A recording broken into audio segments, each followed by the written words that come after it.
We're about to take you to one of our favorite national monuments here in New Mexico.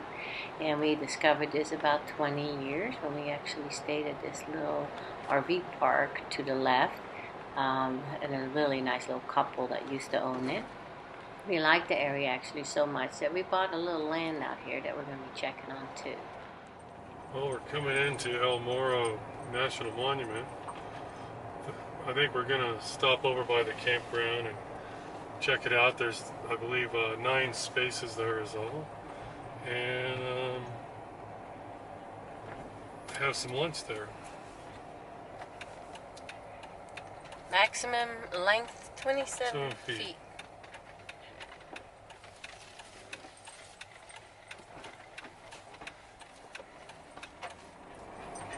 To see if it's still free. I believe it is. That's what they said the other day when I called them.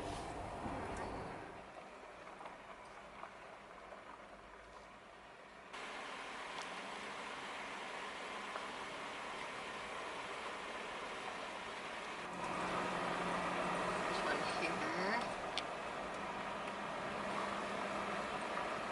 And this one gets a lot of sun too.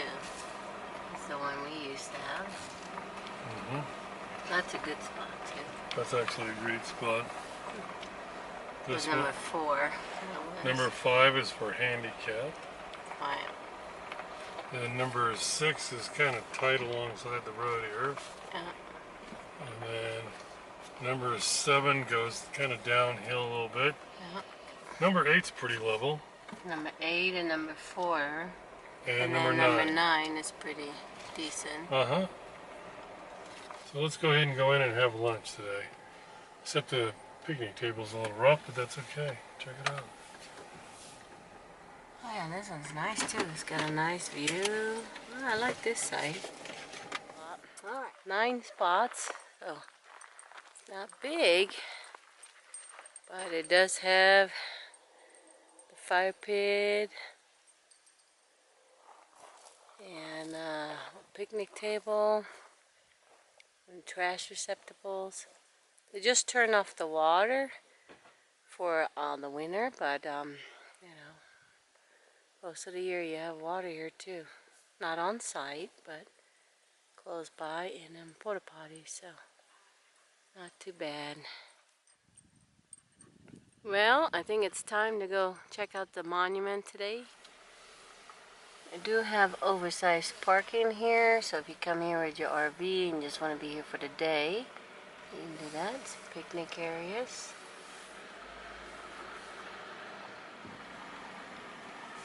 And then we're here at the visitor center. Alright, first national monument that Rocky actually can go on a leash. He's so excited. Alright, we're going to go to the Inscription Trail and then make the 2-mile round trip to the top. Let's go, Rocky.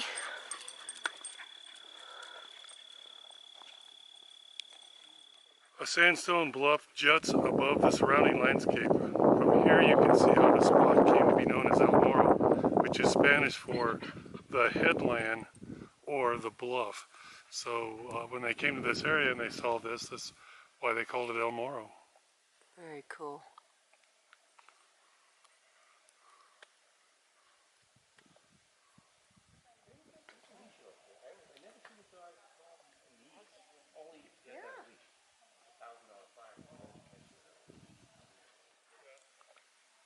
So we're about to walk down to the pool, or it's not a spring. They say it's filled by the July, August, and September rains and the snowfall.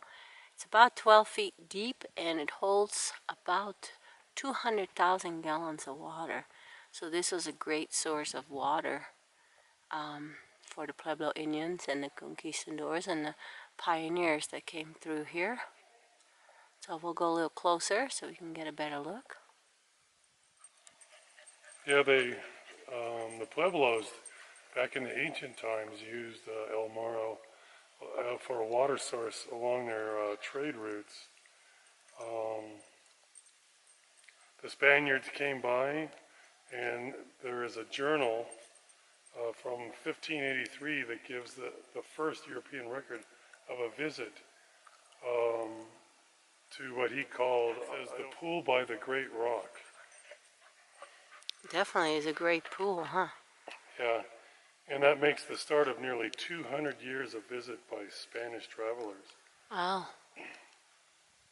And then after 1583, 266 years after that, members of the United States Army surveyed the area for a new route west, you know, because people were moving west, so they were also here.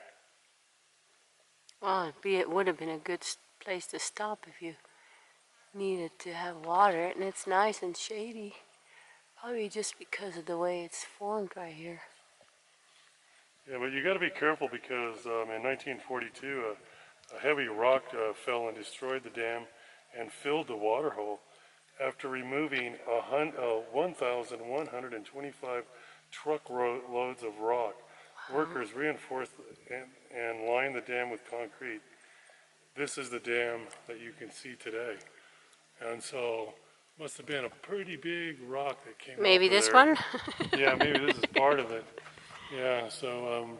Let's not stand here too long. no, always look up, I guess. A pin long is the really nice one. That's the top one there. He was a member of the U.S. Army. Well, Peachy, there's one, P or Peachy Breckenridge. Yeah, and he was a guy in charge of 25 camels. Okay, what was this say? Well, this inscription was done by Ramon Garcia Guardo, and he moved into Mexico as a colonist in 1693. That he passed through here on the way to Zuni. And then the other one, just to the right of it, that's kind of long. Pedro Romero passed through here on the 2nd of August in 1751. Wow. Looks like that.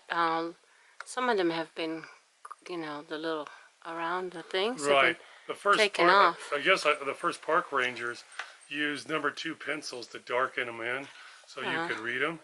But they haven't done that since the 1930s. Shows you how long it lasts. We're here. The last inscription from the Spanish colonial times by Andres Romero, he wrote that he passed through here in 1774. And after that, it was pretty turbulent times for, you know, Mexico, because they broke away from Spain, and then they had war with the United States and all that.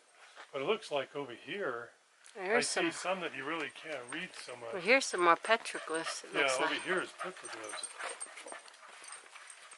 Very cool. Looks like that's the sign for water. They have like one bighorn sheep, and they have a bear paw in there somewhere. There's some more. What does that say? Well, the one up above is a frontier governor that was well known in New Mexico. He was appointed in 1692, and they came here. His name was Don Diego de Vargas, and he reestablished control of the Pueblos. At the end of the first term of governor, he was imprisoned for 3 years in the governor's palace for alleged wrongdoings among the settlers. He was exonerated and restored as governor for a second term in 1702. He died actually in Bernardillo in 1704 at the age of 61. Is this saying like there? It looks like Poland, 1862, and then over here I saw something that said Holland. Oh, right there, Isaac T. Holland. He. 1858, first lieutenant train something. You ready for a little bit more climbing? Yeah, we're at the end of the inscriptions here, so let's go to the top to the ruins. That'll be fun and finish. Have a nice little hike. Well, so we'll all take a breather here. Coming up a little bit of a steep You can see why we still call this the Wild Wild West. This last part to the top, where the Pueblo ruins are, it's a little bit of a hoofing. So anyway, show you where we got just a little bit to go.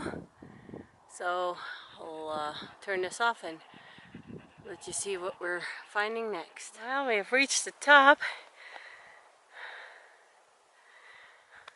Nice. You can Now we get to go over there. see the top of our property too from here. Oh yeah. All right. I better follow Bob, see where we're going next. Bob was just trying to coach Rocky safely through the prickly pear. So I had these fruit before. They're actually pretty good. Just gotta be careful for the needles in it. Here's a beautiful little valley within the cliff right here. Must have been pretty nice. I really love the way they cut the little trails out through this whole place here. Pretty neat.